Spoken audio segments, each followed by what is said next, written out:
Hello, space junkies, and welcome to What a Piece of Junk, a Star Wars podcast here on the Fandom Podcast Network. I'm Scott Baltman, even though if you're a regular listener to this show, you probably wouldn't believe that it was me. I'm recovering from a rip-roaring good time at DragonCon in beautiful Atlanta, Georgia this Labor Day weekend, where I left it all on the field to win Star Trek Masters card game tournament. And one of the things I left was my voice after yelling over the din of the roar of 500 billion of my closest friends hanging out at the con. So I'm going to be mostly hiding behind this microphone and this giant Sasquatch mug of green tea while my original podcast co pilot, Mr. Derek Marsh, handles most of the MC duties. But don't worry, I'm still going to be pushing the buttons and flying the Drunken Gungan because he's probably going to crash us into some weird hypergate thing. What's up, Derek? Great. I'm sorry, Scott, that, well, first, congrats at least. So, with every victory comes some type of, lessons and sometimes there's a battle wound and whatnot. So obviously left your voice there, but congratulations on the win. Hopefully Thank it was you. either some really good Romulan ale or wonderful Klingon blood wine. Either way for celebration. But let's talk a little Star Wars, and we can't do that without Scott's original co-pilot, the one, the only, and all the other fun nicknames that he could do. But let's leave that off for this time. Nathan Miracle. Nathan, how's it going today, sir? It's going really well. I am recovering from a fun day at DragonCon. You'll notice my voice is nice and strong because I didn't leave it all on the field. I went 1-2 in the same tournament that Scott won, losing to Scott and a new player to whom I lent a deck. And I just let him have the deck, and he beat me with it and beat me straight up too. It wasn't one of these, oh, I'm going to take it so easy on him so that he can win and feel good. No, he took my own deck and just smashed me over the head with it. Yeah, Called the Card Shark. Yeah. It was brutal. It was brutal. But I enjoyed watching. To be fair, it was a close game. He won after time was called, and Scott's game with me was really close too. It was down to the last turn, but yeah, I didn't do quite as well, and I also didn't try to yell over as many people. So I do still have my voice. I'll still be talking, and it's not just going to be us three today. We've got one more person to introduce. Get me off the ship. I don't want to. I didn't ask for this. It's the return of the Sugi. We promised after several times we would take you back to wherever we found you. No, not there either. Put me somewhere cool like that. Put them in that place behind me. I said the Death Star too, somewhere. I hear they have good food. They do have an excellent cantina. Just watch out. I hear Darth Vader kills people with trays. That's okay. I can live with that. Well, we're not here to talk about Death Star 2. We're here to talk about Ahsoka 3. That is to say, Episode 3 of the Ahsoka series. Derek, why don't you give us the modified tale of the tape there, as you can dig up some stats per, something along the lines of what's the official title. Which, by the way, you guys, I do like that Disney is not telling us the titles until after the premiere date of the episode. So now we know what the title was, but when we're looking ahead on the schedule, it just says Chapter 3 or Episode 3. Yeah. Well, the chapter or the episode is going to be Time to Fly, which obviously, if those that have watched it, hopefully you have. Otherwise, again, while you're listening to us, you should go ahead and, stop, watch the episode and come back. This one isn't as fun as when we had like last week where we did the episode 1 and 2 watch along, which we appreciate the commentary, and hopefully that was a lot of fun for folks to listen to us banter on about Star Wars stuff and just other things in general. So, make sure you go back and download that or watch us on the YouTube channel, either way. But this episode, which was really short, though I do appreciate, even though, we're getting it Tuesday nights now at 9:00 Eastern time. Sugi, you're on the West Coast, right? So you get it. No, I'm mid. So I'm okay. Central. Central. Okay. I'll say he's mid. Wow. Yeah, I thought you All weren't right, saying Captain anything, Scott. Frog. He just wants to get those zingers in, I guess. Man, he can't say more than 2 words, but he can insult me. Thanks a lot. Yeah, you got- sip from that mug, Mr. Sasquatch man. Yeah, that's right. Keep sipping. Keep sipping. Come on. Drink the drink of my people, the green tea with honey. Yeah, that's I right. have Keep going. I have a limited number of syllables. I have to use them wisely. Yeah, use them at me. That's right. There you go. Keep sucking on that. Sentences need to be short than 7 words, otherwise he'll right. start coughing. So, but no, this is great. It was fun to watch it. But so yeah, we look forward to it. Now we're recording this on Sunday night. We don't have as much time to turn it around, but hopefully you guys will be able to listen to this before you get to episode 4. Which will be coming out again this upcoming Tuesday. But anyways, let's get back to our original format, guys.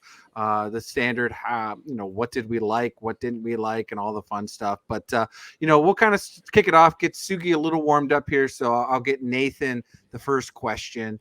What was your favorite part of the episode, Nathan? All right. Well, I enjoyed this entire episode. It was great to see the space battle, great to see the Purrgil, all of that. But my favorite part of the episode happened the second time I watched the episode on Wednesday night. I watched it with my girlfriend, Andrea. And when the title came up, she asked, hey, that O in Ahsoka, it's different than the rest of the letters in Ahsoka. Is there some reason for that? And at first I said, no, I think it's just a style. Oh my gosh, I just realized what it is. And I'm not going to tell you because we're going to see it in this episode. The O in the Ahsoka is the Eye of Sion, the big hyperspace ring that they're making.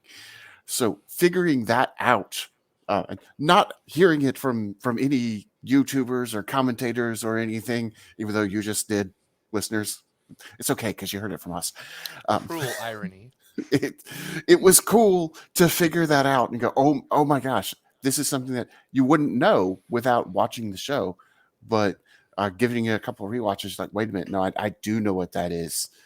So that was a really cool moment in the moment of watching it. Very nice. So, Sugi, what was your favorite part of this episode? David Tennant as Hu Yang, by far. He's it's the 9th Doctor as a Jedi robot being sassy, and I love him. He's a cool. I wouldn't say a set piece. He's a cool character that kind of helps the pacing along. Not necessarily like a primary character, but he adds a lot of flavor to any scene he's in. Because everything's a little kind of bland right now, just a teeny bit.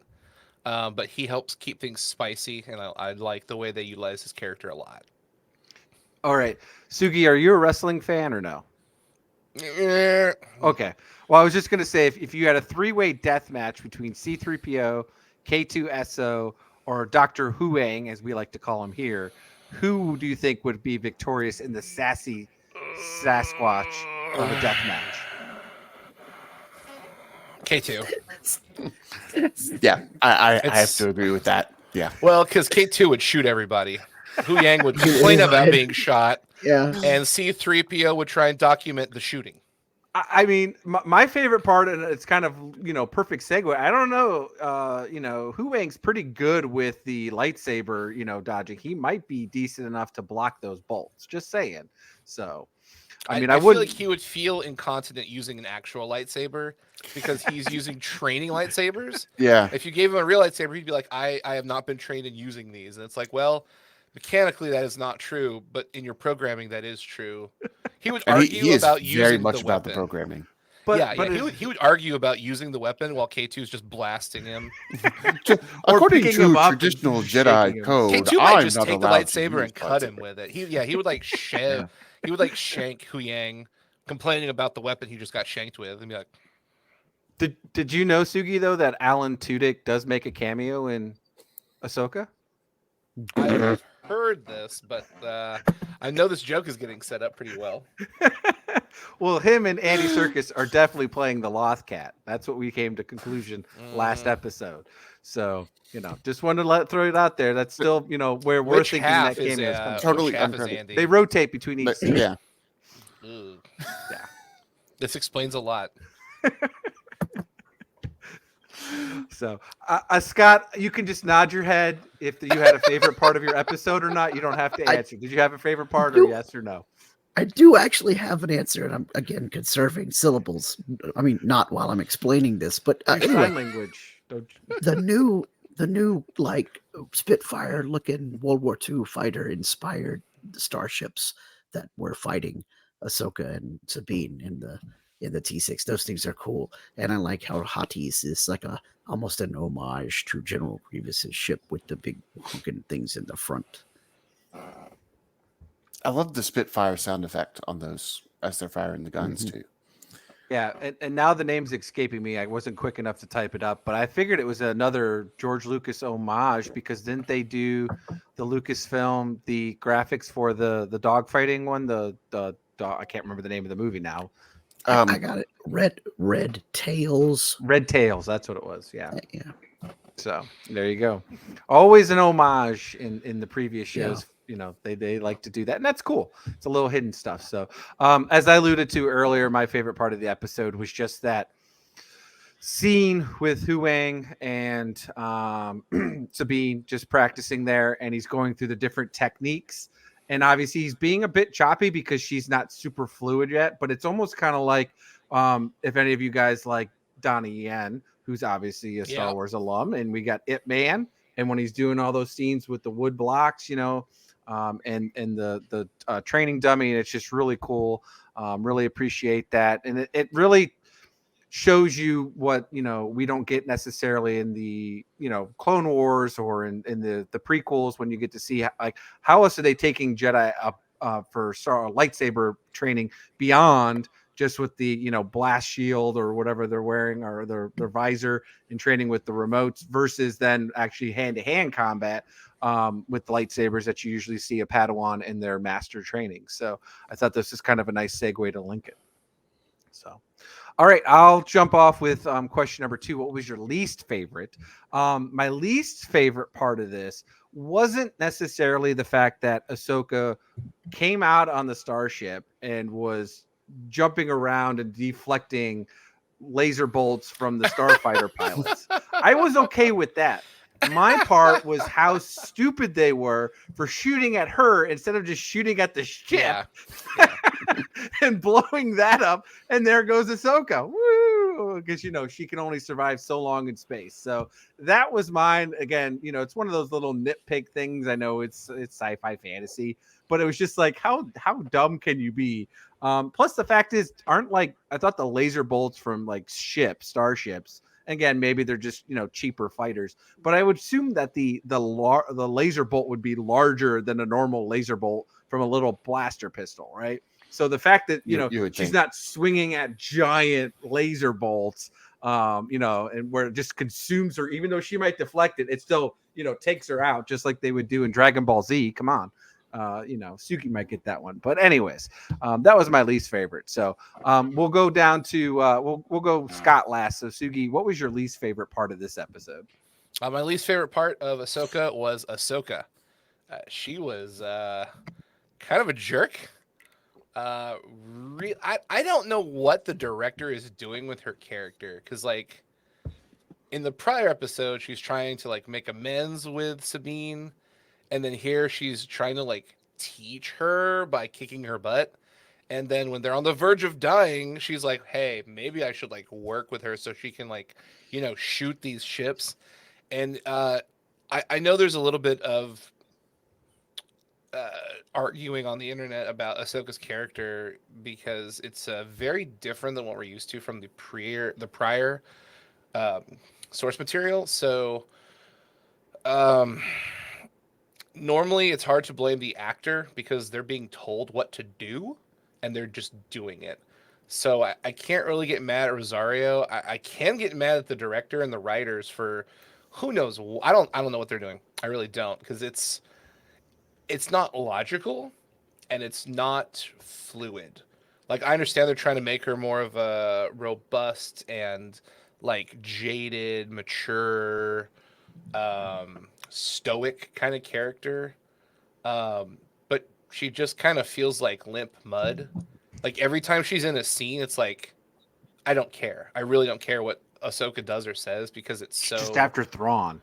it's uninteresting. Well, but that's not even like a driving force at this point. She's just kind of like, I'm in this scene because I was told to be in this scene. Yeah, it just feels like she's in a like. At least Sabine feels like she's supposed to be there because she's on a journey. Ahsoka feels like she's there because her name is on the title, and that really frustrates me because everything is happening and she just kind of exists, and it's not pleasant.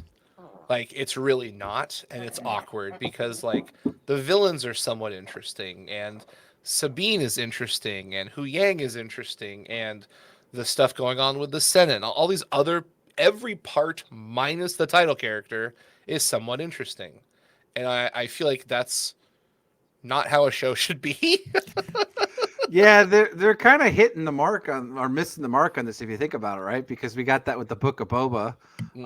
We even got that with Chapter 3 of The Mandalorian because it felt like more of the Book of Bo-Katan than that. So it is definitely a repeatable theme that feels like it. I will say this though, you have to remember she was trained by Anakin though. Like she was like just measured up with clones and they just shot her with stun guns until she finally got better. So I kind of get what you're saying, but at the same time, I kind of go back and look at like how she was trained. And I'm like, to be fair, that might, all she knows how to do is just be, just mean. She doesn't know how to be a master. I agree with Nathan. It's more of her being inadequate as a teacher. But the problem is her character in the past is very compassionate and very kind. She was the balance to Anakin. Anakin was the jerk. He was rigid. He was jaded. He was very firm. And all throughout the Clone Wars, she helped balance him out with kindness, compassion, understanding, open-mindedness. And that helped him grow as a character. And now in Ahsoka, the worst part is she's not even that. She is just two-dimensional flat. And that's the problem I'm having is I'm not even, I can't even complain that she's being bad as a character. She's just not a character. She's existing. She's like this picture behind me. This picture has more interesting things going on than Ahsoka. I'm really not trying to be mean about it, but it's just like she's just so two-dimensional. And it's, unfortunately, it really falls to the director and the writers making her that way. Because there's no other real answer there. Because I'm sure Rosario would want it to be a little bit more animated, a little bit more interactive, a little bit more felt in a scene. But she's just not right now. She's really, really flat. So do you think she's just still super jaded from the way she left? I think there's character identity crisis, kind of like we saw a little bit in Book of Boba Fett. Because when we first saw Boba, he also suffered from, I'm Boba Fett. We know. And I'm going to do a thing. We know. Let's evolve a little bit here. Like, so, you have talking head characters who are projecting the narrative. And it's even worse because she's not even doing that. She's just kind of standing in the narrative while things move around her. So I feel like we should see some maturity and evolution in her character, hopefully, because they kind of showed that moment where she stopped being a stagnant turd and she kind of gave up the ego trip. So I'm hoping that leads to more of an evolution in the character. And maybe that's what they wanted up front. Maybe they wanted her to seem jaded and bitter and angry and frustrated. So we'll see. We don't have the final picture, so I'm willing to give it a chance. But like for right now, she's just kind of boring as crap. Was the most family-friendly way I can say that.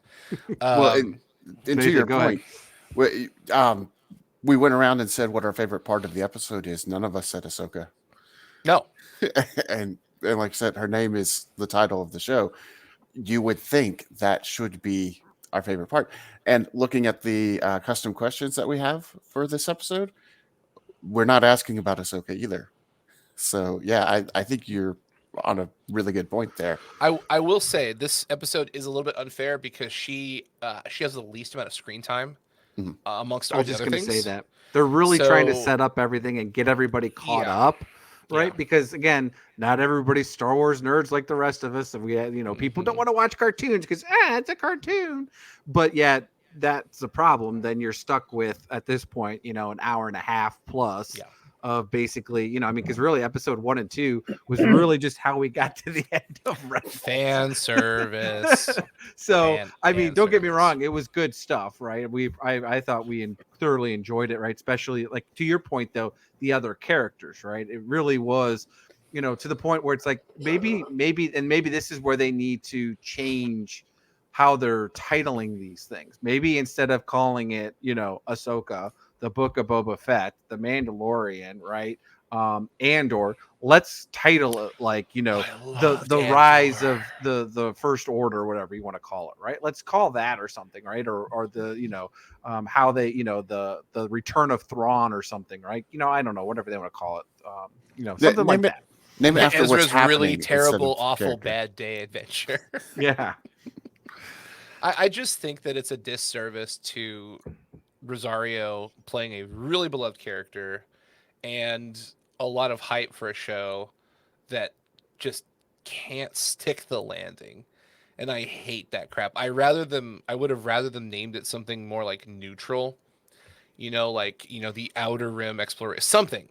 Rebels Because season 5. yeah, something, because it's when you hear Ahsoka, you are like hell bent that this character is going to be the dominating force of the adventure you're going to watch. First And 5 minutes. she is the least dominating force of the, like, I really, and I'm not trying to be funny again, but like Hu Yang was like my favorite thing.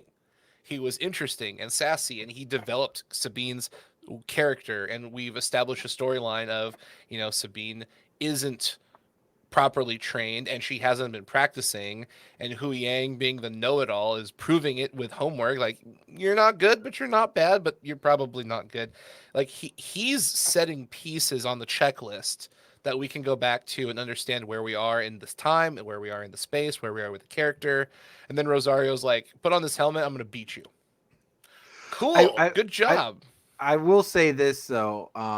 I agree with you. It goes back to the writing though, right? So obviously they're giving great lines and great chemistry dialogue between those characters, right? To your point, doesn't feel like they're giving a whole lot with Ahsoka.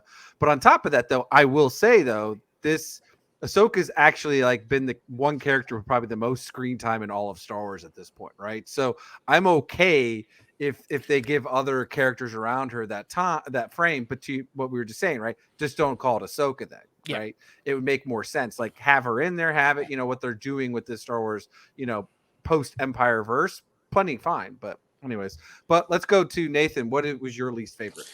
All right. Mine's going to be an interesting mirror of yours, Derek, because I don't mind the fact that the bad guys were shooting at Ahsoka because they're driven by rage.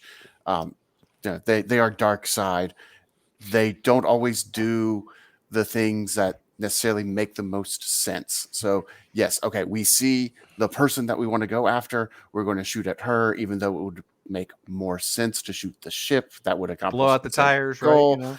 Yeah, but we're not thinking that far ahead. We just see our target and we're like, we're going after that. So I don't really have a problem with that. But the deflecting of the bolts and the fighting the ships with the lightsaber, that part I didn't like as much. I feel like it's weird when you have a person fighting a spaceship. It just doesn't quite match. It reminded me of in episode 9 when Rey jumped over Kylo Ren's TIE fighter and cut off a wing. And like they had to put Rey behind the wing during that because they had to hide the fact that a lightsaber is nowhere near long enough to cut an entire wing of a TIE fighter off. So they just hid that part and like, yeah, sure, she cut the whole thing off. Well, same thing happened here. Ahsoka cut an entire ship in half. I'm like that. No, your lightsaber is not long enough to do that. You might cut a gash into the side, but you don't bisect a starfighter with a lightsaber. So Star Wars physics. Yes. We can have the Force or we can have physics. We cannot have both. And this time we definitely chose Force. The physics makes no gosh darn sense. Bloody sense. Dawn Phonics. Scott, do you want to skip this one, or are you good to mention your least favorite? I got one least favorite. And again, just Pergil. I didn't like the Pergil usage in this episode. It felt it felt less of an homage and more derivative of the way we've seen Pergil. Yeah, and like the whole flying around the tentacles and having a big fight.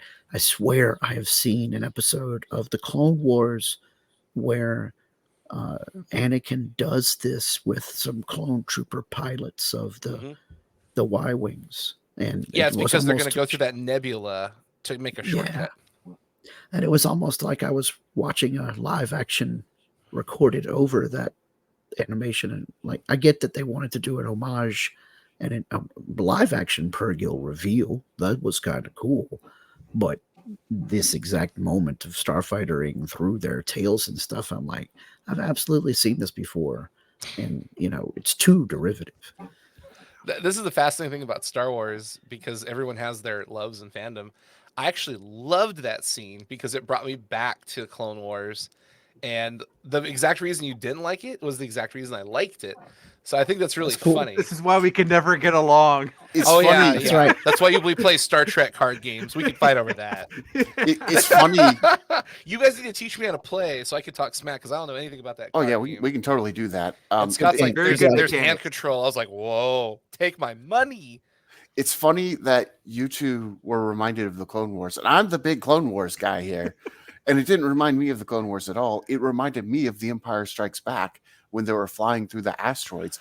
They had, well, it wasn't with the Pergil itself, but earlier in the episode, they even had the line, "Closer? You want us to get closer?" Yeah. It just felt like a cool homage to a lot of classic Star Wars, which I'm totally fine with. That's what made these series possible.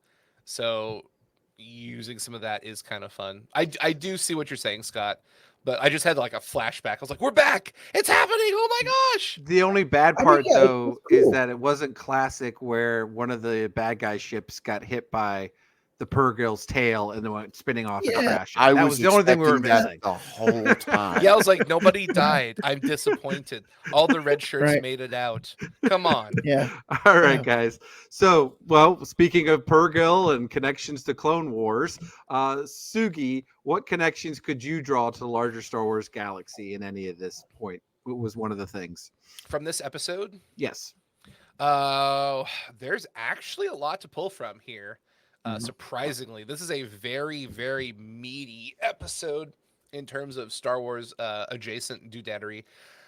Again, I'm gonna go back to Hu Yang. I really love his character because the more I watch Star Wars, the less I like the Jedi, because they are welcome to the club. There's a lot of things. There's a lot of pros. There's a lot of cons.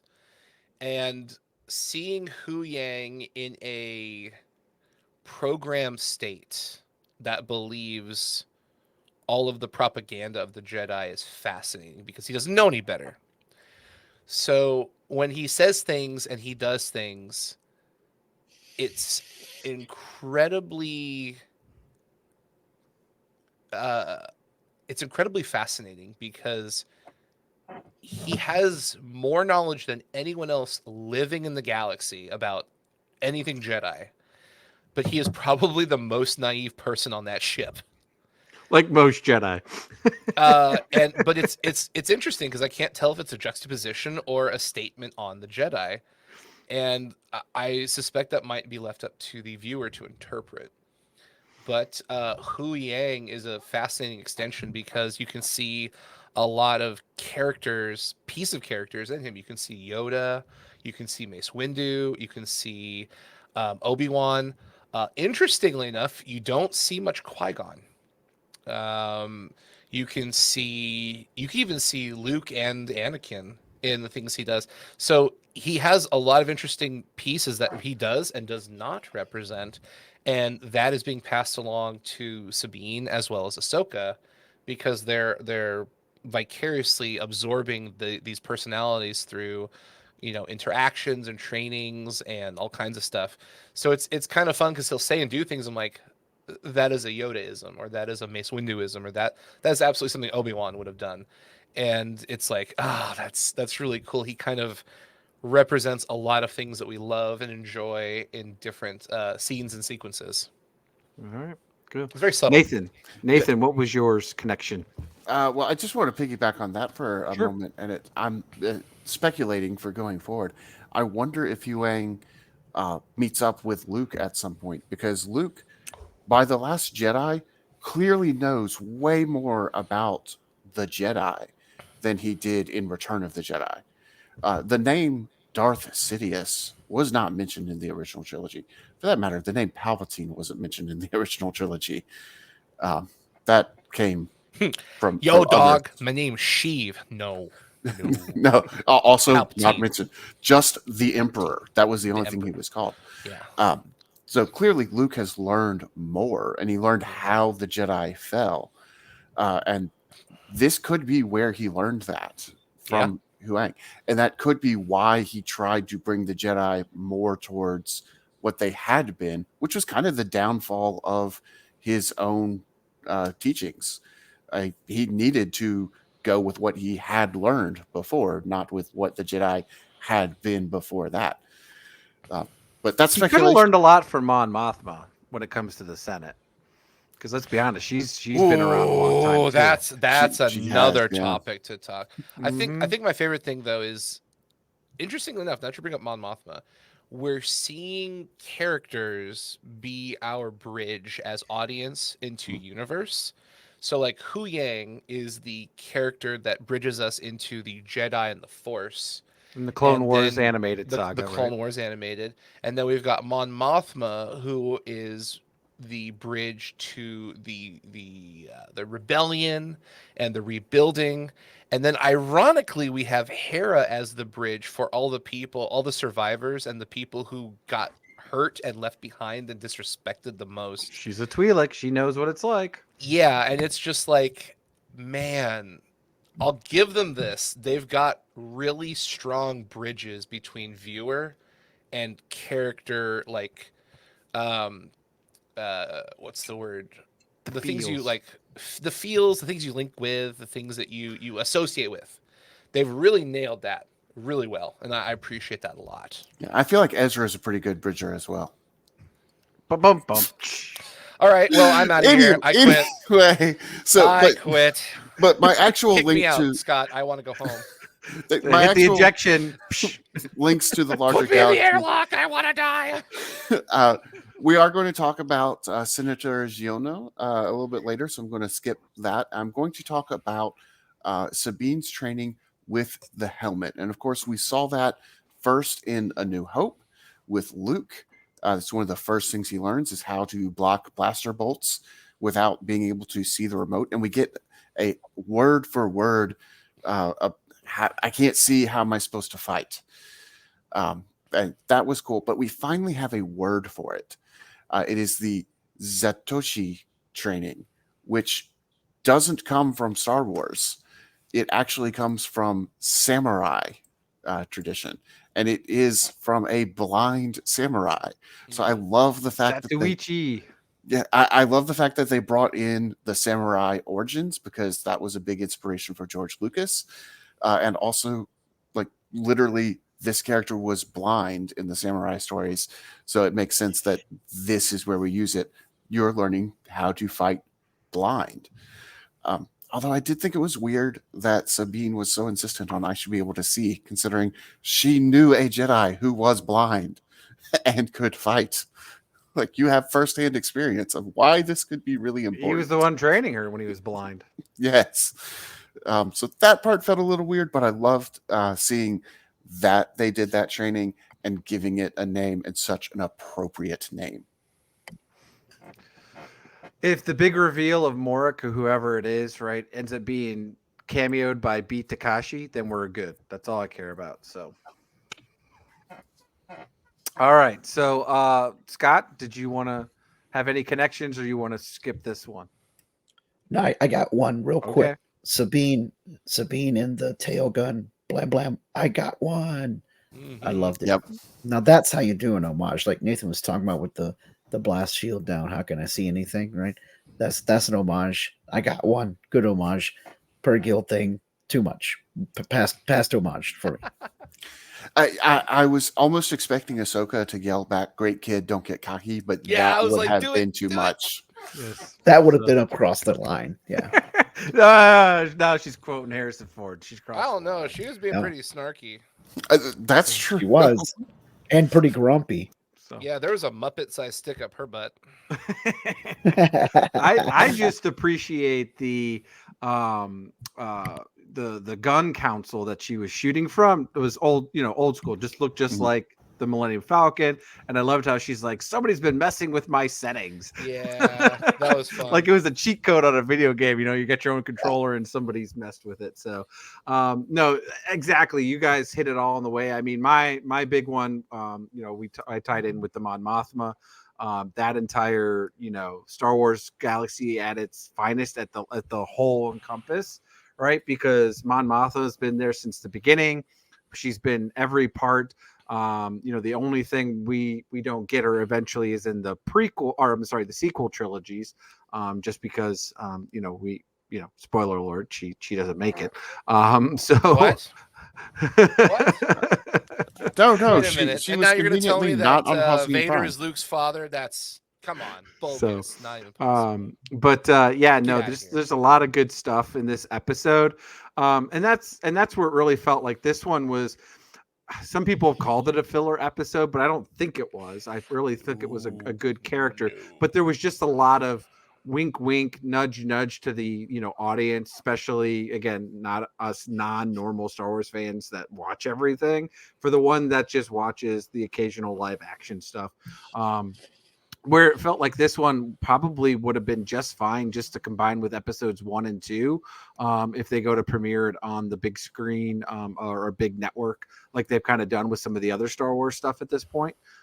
So we'll see, but definitely a lot of good stuff there. So all right, so let's get to questions, specific ones. So Nathan, if you want to take us into what your question number 4 was and be a little bit more explicit if you don't mind. So Sugi Yeah. and I know Whoa, exactly what you're hold on, talking virgin about. years, man.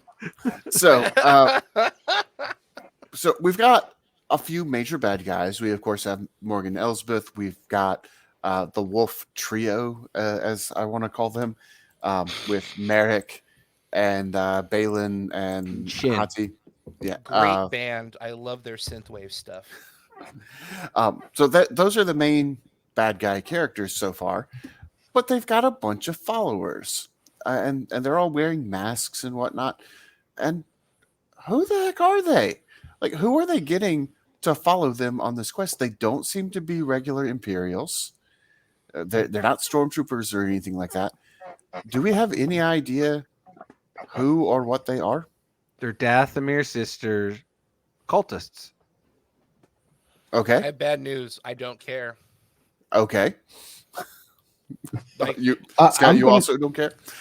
No, I got my shot in the dark is a crime family that somehow previously worked with Morgan Elspeth under the table when Elspeth was like in charge of building the Star Destroyers and stuff, because she had the monies, and so they're like a crime family that was somehow interconnected with her back then, and now she's all like, "I got a new plan to make you all rich," and they're like, "Rock on, we like being rich." So maybe they're pirates that she hired away from Talon Card. maybe. If not Talon Card, nice. If not pirates, at the very least, criminals of some ilk. All right. So my first thought was the Dathomirian sisters, but then they didn't seem to be using the Force at all. So that's why I thought they might not be that. Ultimately, I think Sugi might be right. we may not care. They The keep story may using not them care.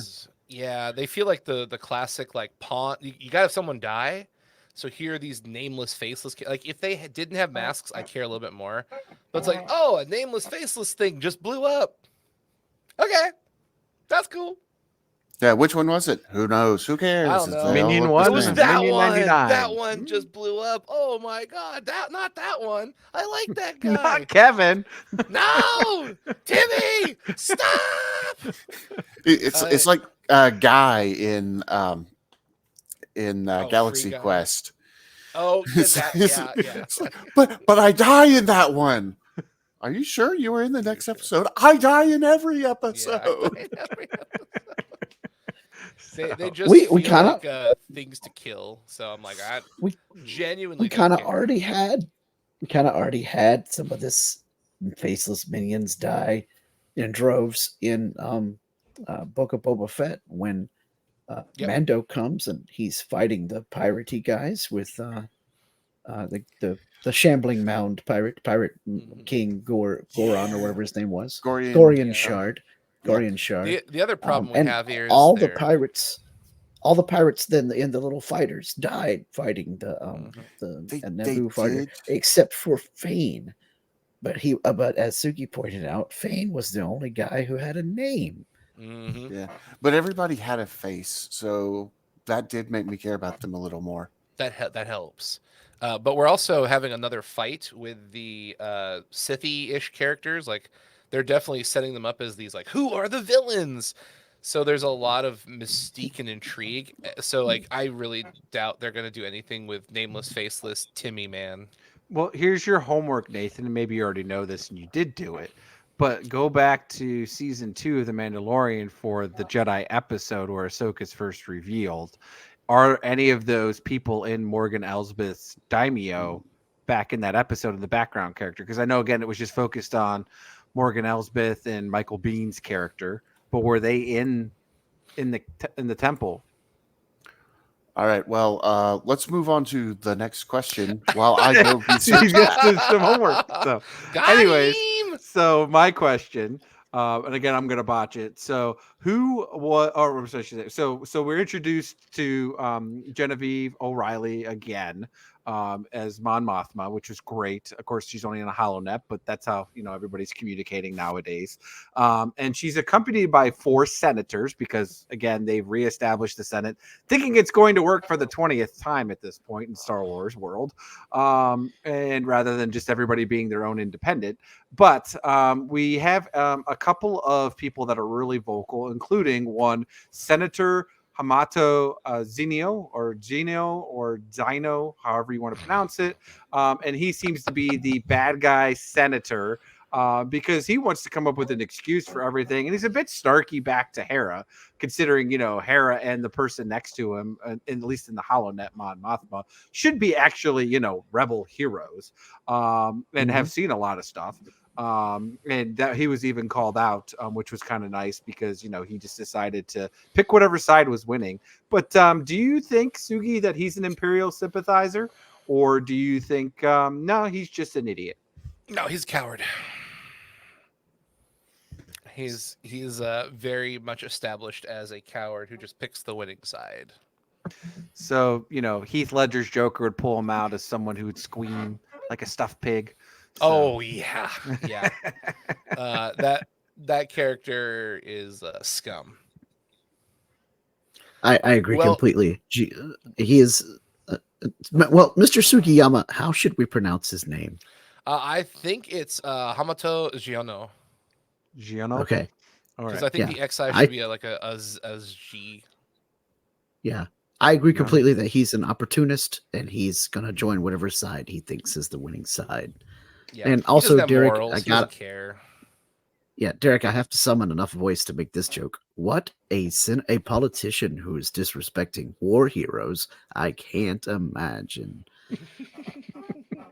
I mean, that's like the whole Star Wars galaxy at this point, right? So, Right. I really First- hope Hera like beats him somewhere in a future episode. Like they meet, and he's just like, you just see in the HoloNet this big punching, fist. So, and for those Star Wars fans out there, some of you may know. If not, Hamato is the father of Kazuda, who is one of the leads in the Star Wars Resistance show that came out many moons ago. If you're like Scott and myself, we couldn't finish it. I didn't even get past episode 1. I think Scott got into like 4 or 5 episodes at least, maybe, or halfway through season 1. Nathan gutted it out. He watched it all, or at least he claims to. Is it he's worth pretty it? knowledgeable on it. So I did watch it all. Sorry. Is it worth it? Here's the thing. So a lot of people won't watch the Clone Wars or Rebels because it's a cartoon and they see cartoons as being for kids. But we, of course, know that these shows are good even if you're an adult. But some cartoons are really aimed at kids. This means no. It is not. The F worth it. stands for force, kids. It's not quite that bad most of the time. There are definitely times when it really feels like, and the lesson we learned today is So they learned their lesson. Joe. They learned their lesson. So when they designed Tales of the Young Jedi or whatever it is that I watch with my 4-year-old daughter, it's like legit, like little kids designed for it, not like teenagers or adults. That would be, really weird for them to relate to a kid in a kid show. So I don't know, right? Maybe I'm no psychologist out here, but maybe that's where they finally learned their lesson. Put kids in a kid show. Yeah. I will say season 2 is better than season 1. There's more than one season? Don't worry, it only stopped at season 2. There are 2. Oh, man. You're a better man than I am. So season 1 goes up until The Force Awakens and kind of ends with the attack on the Hosnian system. And then season 2 picks up after that. So in season 2, Kylo Ren is the supreme leader. Actually, because The Last Jedi happens like right after The Force Awakens, which that felt a little weird. But anyways, so is it worth it? No, it is not. But we will point this out. It did get 2 seasons. And It so did get far, 2 seasons. So far, that's more than one season. More than the one season of Book of Boba Fett. So. We've seen accidents happen before here. If you are the type of person who wants to know everything about Star Wars, then You'll yeah, sit go through ahead, it. go ahead and watch it. You But can get through it. Google will tell me, Nathan. Yeah, that's true too. If you are any more casual than the most hardcore of fans, then just don't worry about it. There's not that much important. Google and also What a Piece of Junk can tell you that this senator guy is the dad of this guy who becomes a resistance agent. Yes. Kind of all you need to know. What a loser. But do you think he's an Imperial sympathizer, Nathan? I think that I cannot prove that he is, but I also cannot prove that he's not. So to me, this falls into a whatever your personal headcanon is until we get more information that proves one way or the other. Believe it. Believe whatever you want to believe. Okay. All right. And so did your Google foo, or did you quickly rewatch that episode? Did you find anything yet? I pulled up both episodes, compared them side by side, and the people who come out to fight Ahsoka in The Jedi are wearing the same outfits as the people in this episode. So excellent call. So they are not just random bad guy minions. It's actually going to lead into potentially something. That or they're random bad guy minions that they had back then too. Well, Because we didn't get any story At least then they either. consistent. Right? If Yeah. I don't yeah, stay they're with just- the program, they won't fill my 401k. Hey, it's just another excuse to get, the 501st fans in there. That's all it is, as background characters. So, anyways, well, otherwise, it sounds like a mixed feelings for episode 3. There was some good highlights. There was some things that we're unsure, especially about the lead character of after the name of the show, Ahsoka. So we'll see. Again, it was only like a 30-some minute episode, the shortest one of the three so far. So they didn't leave too much, but they did leave us off at a really good point. Because I mean that's where it's setting up what we're all anticipating, where Ahsoka and Baylan are actually going to have a legit, Jedi lightsaber duel. And maybe Sabine will get a second crack shot at a Chin. We'll see. I don't know. Please But no. we'll definitely talk about it here when we get back to recording episode 4, which will be in a couple of days here for the premiere, which is a lot of fun. But until then, let's have Kevin tell us a little bit about what's going on the Fandom Podcast Network. Thank you for listening. We hope you're enjoying this podcast. Here are the other great shows on the Fandom Podcast Network. Culture Clash, where we discuss the latest in entertainment and pop culture. Blooded Kings, our show covering the entire Highlander universe. Couch Potato Theater, we celebrate our favorite movies. And Time Warp, our fandom flashback show discussing a year in movies and our favorite retro movie, TV, and pop culture topics. Good Evening, discussing all things Alfred Hitchcock. Hair Metal Podcast, we cover the rock metal music of the 80s and early 90s. Type 40, a Doctor Who podcast, discussing the time-traveling Doctor Who universe. Lethal Mullet, an action film podcast covering the 80s, 90s, and beyond. Also, check out the Lethal Mullet Network for more great podcasts. What a Piece of Junk, our Star Wars podcast. Making Treks, a Star Trek podcast, with a deep dive into the final frontier. The Fandom Show, our Fandom Podcast Network live YouTube show discussing the hottest topics in fandom. The True Believers MCU podcast, discussing the Marvel Cinematic and Television Universe. Union Federation, our Star Trek and the Orville Show. And we're proud to welcome the BQN Network to the Fandom Podcast Network. Please visit our friends on the BQN Network, a Star Trek Universe podcast that also includes your favorite topics, movies, history, superheroes, and more. You can find the Fandom Podcast Network on YouTube. The Fandom Podcast Network is also on all major podcast platforms. The Fandom Podcast Network audio master feed is on Podbean at fpnet.podbean.com. You can find the Fandom Podcast Network on Facebook, Twitter, and Instagram. You can email us at fandompodcastnetwork@gmail.com. Thank you so much for listening, and remember, respect others and enjoy your fandom.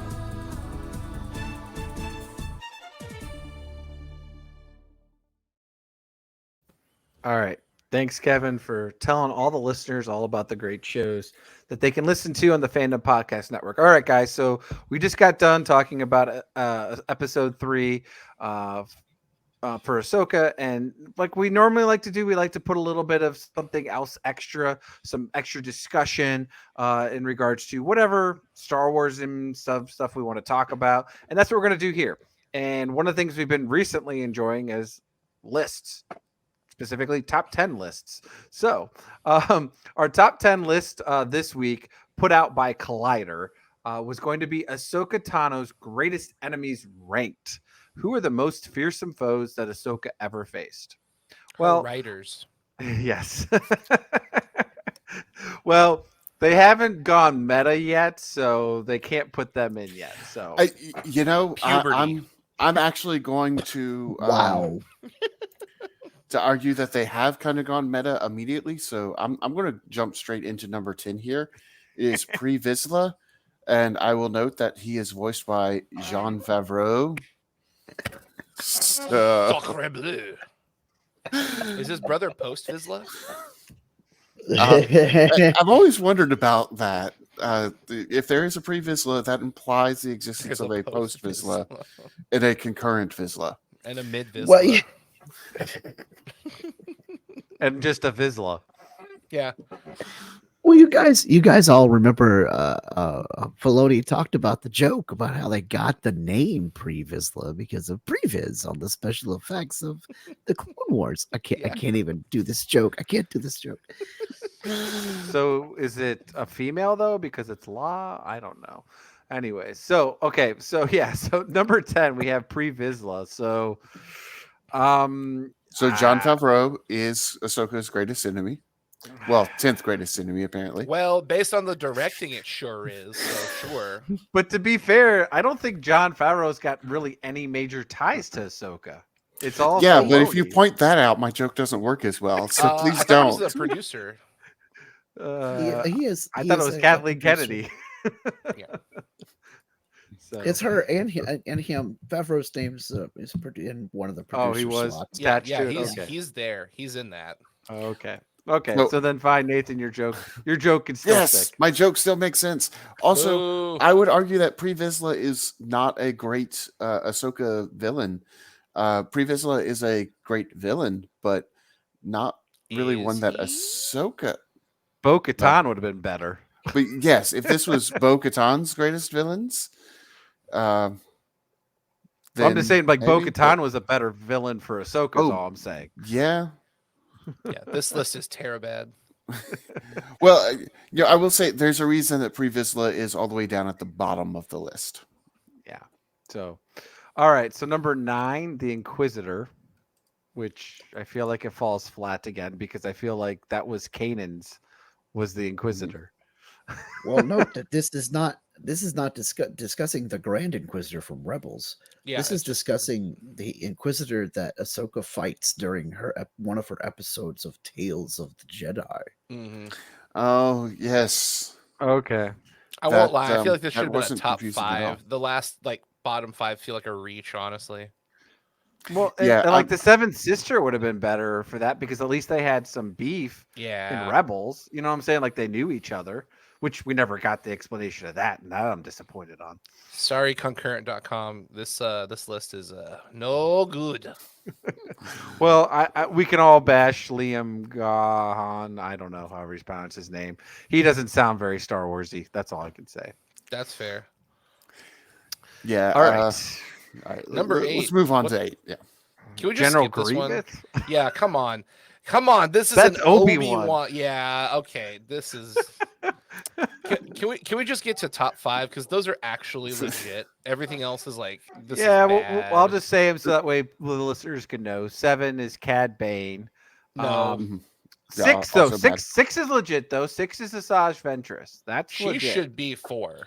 Well, she should be number 1 in my opinion. But you know, I don't know. She fought Anakin and Obi-Wan more than Ahsoka, I would say. Yeah. I want to jump back real quick to General Grievous. I will say they had a pretty good lightsaber duel, and Ahsoka did the classic Star Wars move of chopping off one of Grievous's hands.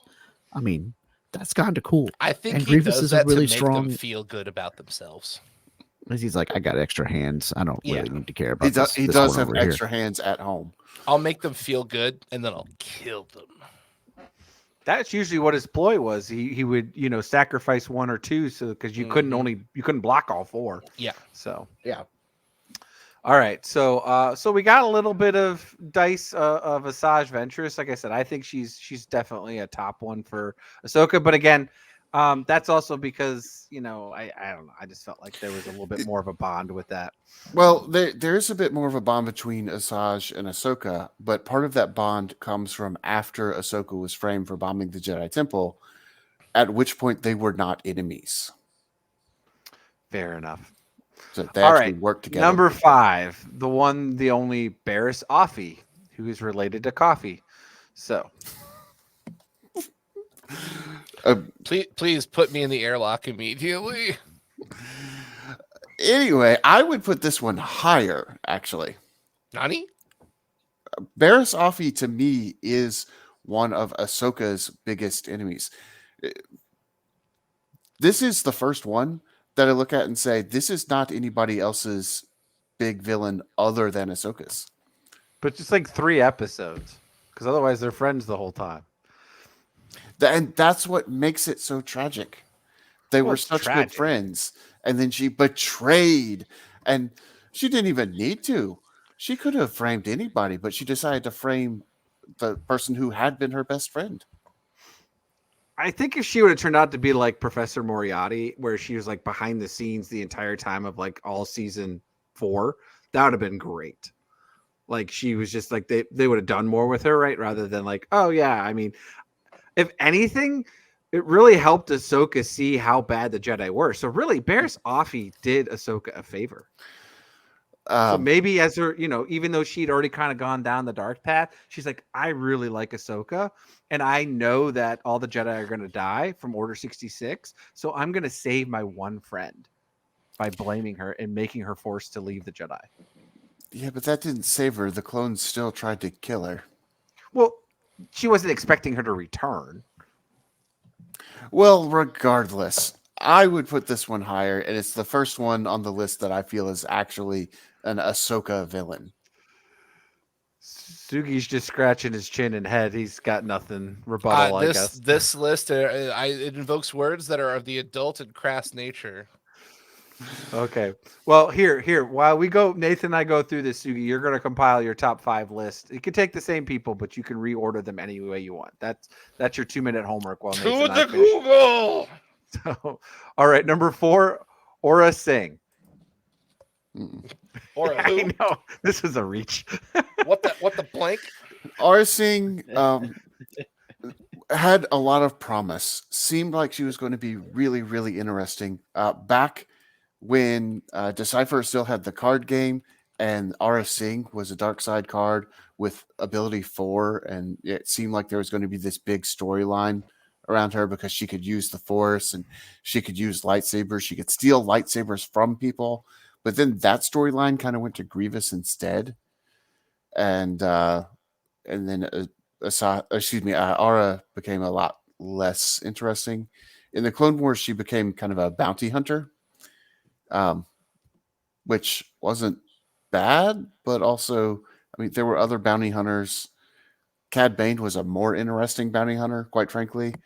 And I don't know that Ahsoka had any particular interactions with Aura that make her stand out as an Ahsoka villain.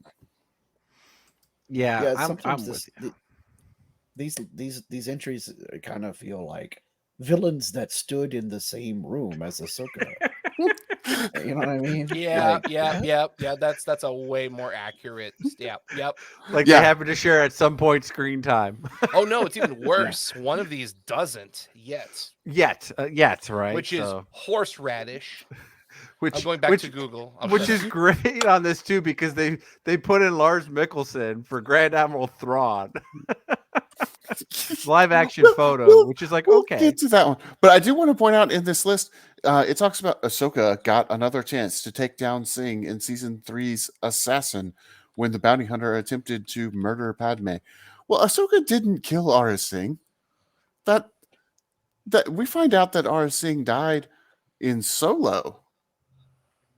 Yeah. Like she died off screen. All your prognostication there, recollection there, Nathan, about how Aura Singh at one point back in the 1990s seemed like she was going to be the bee's knees of Darksiders. The female Boba Fett. And then it kind of evaporated into nothingness. When Lando told Tobias Beckett. Thank you. When Lando told Beckett, you did the galaxy a favor killing off Aura Singh that day, I was like, yeah, you sure did, because now we finally have closure for that promo character that went nowhere and did nothing. At least now we know we don't have to hunt down and destroy whatever storyline she ever actually did, because... And even Tobias is like, yeah, I'm pretty sure the fall killed her, not me. Yeah. Yeah. Like she wasn't even important enough to bother directly killing. Just oh look, she fell off this building. Oh, well, too bad. All right, so 3 Grand Admiral Thrawn. Nathan, any thoughts on that one? I'm How hoping is he? They never even met. I hope this is true by the end of this season of Ahsoka. Yeah, I'm still confused, like, It's why not even yet. Ahsoka's like trying to hunt down Thrawn, like, because Ahsoka at the end of season 2 is gone, then Thrawn comes in, so there's no interaction whatsoever. She finally comes back at the end of season 4 of Rebels, but then because that's just meeting Ezra, again through the World Between Worlds, and then she's gone again, and how she escapes, but then Thrawn's gone, so like. See, that makes me think Ahsoka's really in it to find Ezra, not to chase down Thrawn. I mean, at least it would be great. Because maybe that's it. Maybe she just took Sabine because Sabine was the only one she could, but she really wants to train Ezra. Yes, I think so. Yeah. Yeah, I agree. That would be really cool because then it would really piss off Sabine. It would. So I can imagine they find Ezra and Ahsoka's like, okay, Sabine, you need to give back Ezra's lightsaber. Huang said it was mine. all right. So number 2. Okay, finally got the one that I think should be number 1, Darth Maul. Yeah. The jewel that they have at the end of Clone Wars season 7. Yeah, that should be number 1. But Yeah, to be fair, I feel pretty- like pretty Darth awesome. Maul and Obi-Wan are really the ones, but it's Yeah, Darth Maul could also. Well, Obi-Wan is definitely Darth Maul's number 1, yes. but Darth Maul is Ahsoka's number 1. Yeah. Because Obi-Wan's number 1 is the guy who somehow is number 1 on this list. Which was Darth Vader, aka Anakin Sky Guy. So yeah, this list is just like whoever shared, in theory, a story plot line with Ahsoka, but may not even actually been in the room together at any point, and maybe not actually had Yeah. any real interaction. But let's just rank them on the most diabolical. That's it. Yeah, I think it is supposed to be the most fearsome people that Ahsoka ever happened to fight, regardless of whether they but she are didn't fight actually Thrawn. At least not yet. Yeah. Yeah. And really, if they really wanted to promote Ahsoka, they should have put Thrawn as number 1. Come on. Should have been promoting it. Come on. I know they probably took their paycheck from Disney to put this list together. Yeah. Here's what I can say about this list. They correctly numbered from 10 to 1. And they spelt the names right. Wow. That's All right. Sugi, were you able to compile a top 5 list of what you think Ahsoka's greatest villains Yes. were? Or are you just Yes, like, nah, it's yes, not I even were. worth my time? Yeah. Okay. Barriss. Barriss is a villain. Very, very good villain. Next up is Hondo Onaka. okay. He should Yeah. absolutely be on that list. He's not pro, he's not con, but he really gets in her way quite a bit. Mm-hmm. That's very I true. agree with Darth Maul. I agree with Darth Vader. Those are pretty staples. I think the 5th one should be Ahsoka herself. She causes a lot of her own problems. She has a lot of self-doubt. She really has to get past herself until after the betrayal. But early on, yeah, I think she's her own worst enemy because she's just really insecure, and she's also in the shadow of Obi-Wan and Anakin. That's rough.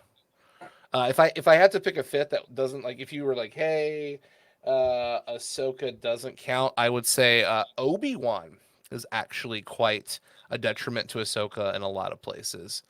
I am fairly convinced Obi-Wan does not like Ahsoka, or he's mad at Anakin. I can't tell, but he gives her the ring around a lot, like a lot.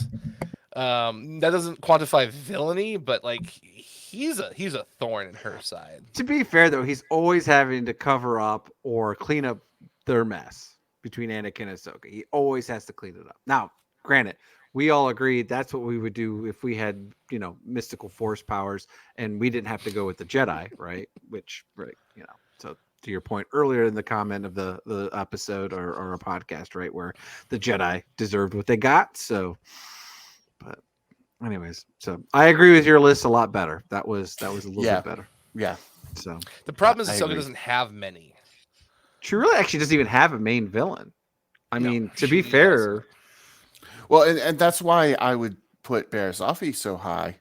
It's not because Barriss Offee has a really long arc or anything. It's just that she's one of the few characters that I'm like, yes, the one character that she was after was Ahsoka. Mm-hmm. so do you think that's Merrick? I want it to be, but I don't think it is. That would be really cool if it would be. Yeah, I've seen all but this you talk don't know. online about. I've seen all this talk online about. Oh, under the mask, America's actually fill in the blank here. I never once got the feeling from watching him so far that he's supposed to be somebody we already know. He just happens to be wearing a mask, and there's going to be a big reveal. But I he's an don't think that- inquisitor. He's an inquisitor, but so was the So- froggy dude that was at the Sith Temple in Rebels, and so was the Seventh Sister, and she wasn't anybody that we knew before that. No, but I just meant like they were like a important characters. All I'm saying, like they. Oh yeah, I mean, okay, Bear yeah. could be an important character without taking his mask off. Yeah, he could never take the helmet off. Oh, I'm sure that's Um, exactly what Filoni's doing. He just wants to rattle the internet. So, Yeah. but yeah, I think all of these content creators out there are just jumping at whatever thing to make a prognostication. well, they have to make a you statement know? It's- so that if it does come true, then they can claim it. That's it. Right, Yeah. Well, right, I mean, exactly. if it does turn out to be Barasafi, I'm absolutely going to say, "Oh man, remember back when I said it could be Barasafi?" But Proven point. just like that too. But I Clout, don't. clout chaser. But I don't think Clout. it is. And Clout. I've seen people say that it's Ezra. I don't think that's the case either. That can't make any sense. Yeah, It that'd wouldn't be make any super sense. weird. Have you met Star Wars fans? Touche. It would make Unless if more it's sense. Ezra. We said we could be Ezra. Yes, yeah, it would make more sense if it was Ezra's clone. All right, I'm out. I'm done. Oh, come on, but it's heir to the Empire. I mean, you can't have Luke, but you can have Ezra at this point. So Oh my god, you guys, what if we really do get Luke in Ahsoka and there really is all that talk about, well, we had the hand and we cloned him from it? I mean, what if they just they're like, no, of course we're gonna do that. And they have cloned Luke and Ahsoka has there's to Mark be- Hamill again. So yes, Yeah. yes, the helmet comes off, and they've taken Mark Hamill's face and done the And de-aging they thing interview- and superimposed. I'm not. They interview associated with this Filoni. group. Like after the show is done, they interview Filoni and he's all like, I saw the internet talk about how well they can't have a clone of Luke like they did in Heir to the Empire. And I thought to myself, wait a minute, why can't we have a clone of Luke like they did in Heir to the Empire? That'd be freaking great. So we told everybody that this was Plo Koon. Ooh. Again, it worked twice. You told- I don't know why they believed me this time. Or maybe this will Plo actually turn out to be Koon Plo Koon. So It's Yes, Plo that's Koon. Plo Kloon. The long lost brother of Plo Kloon. oh man. Okay. Or it could be All right. Clo Ploon. Yeah, no. My official prediction at this point is we're going to get to the end of Ahsoka. The mask will never have come off, and you will have a You'll get bunch his of head chopped content off, and that'll be creators it. complaining about the fact that this should have been a character that we already knew. I have a better prediction. Content creators will complain. That is certainly a more guaranteed prediction, because my secondary prediction is that it will be somebody that we already know, and the same content creators who are preparing episodes about how it should have been somebody we already knew will instead prepare episodes about how it by no means should have been somebody we knew. Making it somebody we already knew was incredibly lazy, right? Oh on the man, part what of are we, Filoni. NPR now? This All episode right. of What a Piece of Junk is brought to you by the Foundation for Foundations, educating Americans on the importance of foundations. Also I thought it was sponsored brought to by Frog Voice. When yelling at people at playing card game of conventions, you too can sound like scratched leather on sandpaper. All right, I think we better get on to Derek's favorite part of the show. let's get on to Before our favorite this, part of the show. So, Using the bathroom? Not quite. You can do Oh, that okay. after, because so the listeners know we could have prepped it a little bit earlier, but we did it. There's going to be another recording where Nathan and somehow Scott's still going to do it with Sugi guest starring to talk a little bit more Star Wars Unlimited. Woo! So Sugi, you and I get to talk Star Wars Unlimited while Scott watches. Oh boy! I We're was gonna talk thinking about But good let's art, give bad art, and ugly art. Yeah, there we go. So- All I'll do is give a thumbs up and a thumbs down on the No, cards. no, That's it. you're going to pull up the pictures of the cards too. Yes. And you're also going to give us Alright. the grit of usage as toilet paper. There you go. Ouch. That's on the scale of 1 to 10. Toilet paper or grade it, right? So or play it. It starts So. from comfortable to oh. All right. So Nathan, what Star Wars shirt do you have on today? All right. Well, I didn't get a chance to do laundry because I was at the convention yesterday. So Standing in line for hours. Standing in line for hours. So I'm wearing my 4-Up Grogu t-shirt that I have not worn in a while. So it was in my clean pile, which I'm sure y'all appreciate the fact that I'm wearing a clean shirt, even though you're not in the same room as me. I can still smell it from over here. Yeah. Oh gosh, that's bad. Considering it's a clean shirt. That's terrible. And Just like that he's at list least, of top 10 villains, it smells right about there. and it's bad. Yo, Sugi's that's the at top least 10 villain of any one con. time zone away. Yeah, I know. I can smell it from the past. What a wonderful smell you've discovered. All I like right. the smell Sugi, of, do you have a Star Wars shirt on? I don't. Okay. Okay. They All right, didn't tell Scott? me. Sorry, I didn't tell him. Sugi still hasn't answered though. It's what Star Wars t-shirt do you have on? None. It's the God dang it, Quarix.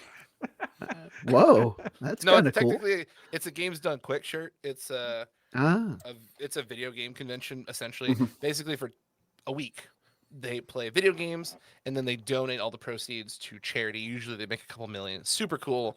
They play Star Wars games. I was going to say, I am Okay. sure Super Star Wars has been played at GDQ. It has, and it's fun watching them beat it in under 10 minutes. Yeah, which is insane Wow. because the Super Star Wars Wow. games were super difficult. There's a Yeah. lot of iframes and glitches where you can like jump through stuff you're not supposed to. You basically take damage, and while you're like invisible, you also can like pass through walls and things. So there's cool ways to cheat that game. But it's not a Star Wars shirt. I could take off my shirt, but I don't think that counts. That's No, okay. and We'll don't. count it. Do you have any other Star Wars apparel like merchandise stuff that you could pull up and use that as a merchandise? I've got some Disney Lorcana cards you can't have. How Yeah, much my did you pay local for game that? store is Too out much? of Lorcana cards, by the way. I paid MSRP. I know people. Oh, lucky you. So, Star all right. Wars things. Not in the vicinity of reaching or squirshing. You've other got a than Death Star you. behind you. Let's go with that. Yeah, there we go. All right, Scott. Also as part of Labor Day weekend, Nathan and I are taking the girls to go see Monday Night Raw in Charlotte on Monday, and so I am of course wearing WrestleMania from Attack of the Clones, Sam Wessel. So it's WrestleMania, baby. One of the best t-shirts I've ever seen. That was a mashup between my two favorite things, Star Wars and wrestling. And I have the original WrestleMania 6 shirt, upon which this shirt is based, with the same hologram grid and highlight color pattern from the 1980s. Oh, that's cool. Yeah, it's Very pretty neat. freaking great. So, all right. I'm wearing my Sabine hoodie as usual, just because it's going to be thematic throughout this season of Ahsoka. But I did have something else. So my wife likes to do all sorts of crafts. Whether it's crocheting wampas or it's painting pictures and stuff. And what she did was she painted me this picture. Oh, that is Oh, awesome. that's cool. Wow. That's That's a very amazing. nice Ahsoka. That's really cool. Yeah. And Good she job, actually painted Christina. it on the glass. So that way it's Whoa. color coded that way. So you can actually Nice. change the Impressive. background if you wanted to do something Oh, different. that's so. awesome. Have like the wrestling meme where like Anakin's behind her, like Yeah. So I have that on my desk here. So it's now made its way down. So anyways, yeah. So all right. Well, that's our favorite part of the show. We could just close the doors and call it a night, guys, if you want to, or we could talk about a few other things of where you can find us. Nathan, do you want to tell the listeners where they can find us real quick? Absolutely. You can find us pretty much anywhere you can find podcasts. That includes Apple Podcasts, Stitcher, Podbean, Spotify, iHeartRadio, Google Play, YouTube. You can also find us on Facebook, What a Piece of Junk, a Star Wars podcast. You can email us at whatapieceofjunkpod@gmail.com. On X, Twitter, whatever we're calling it these days. Twix. on Twix, we have at What Wars. And on Instagram, we have Fandom Podcast Network. On the Apple Podcast, and really anywhere that lets you give a star rating, we would love to get a rating from you. That lets us know how we're doing, what we can do better. That is Roman numerals for 5. Ooh, 5 rating. stars. No, that would be this. 5 stars. That's Vulcan stars. Derek, why do we want those 5-star ratings? Because for those that want to share the wonderful experience that they get to do by listening to our podcast and talk about all the great Star Wars stuff out there, it really helps put us at the top of those search engines when people go in and say, hey, I want to hear a Star Wars podcast. And they type that in, or they ask Alexa or all that. And what would be great is that, oh, here is What a Piece of Junk that Alexa would tell them. So that would be great. So by helping those 5-star reviews, again, if we're making your ears bleed and you don't want to leave us a 5-star review, you don't have to give us a 1. Just don't give us any review. But if you want to go ahead and fudge us and give us a 5, that will help, because that also helps pay for the coaxium to keep the Drunken Gungan going. So, but here's a question for Sugi. Sugi, when you like something, do you give us a 5-star review for that? Or do you not give 5-star reviews? On that question. Okay. He just hits the big red X when they ask him, how was your experience? He's like, I don't want to listen. Podcaster, I don't listen to podcasts. You do realize that the 5-star reviews help pay for the bread and water that we're using to keep you alive. But I don't. I mean, we're not. Put him in the airlock. Let's get him All out. right. I want to All be right. here still. Let's Air- go. airlock it Nathan, punch it.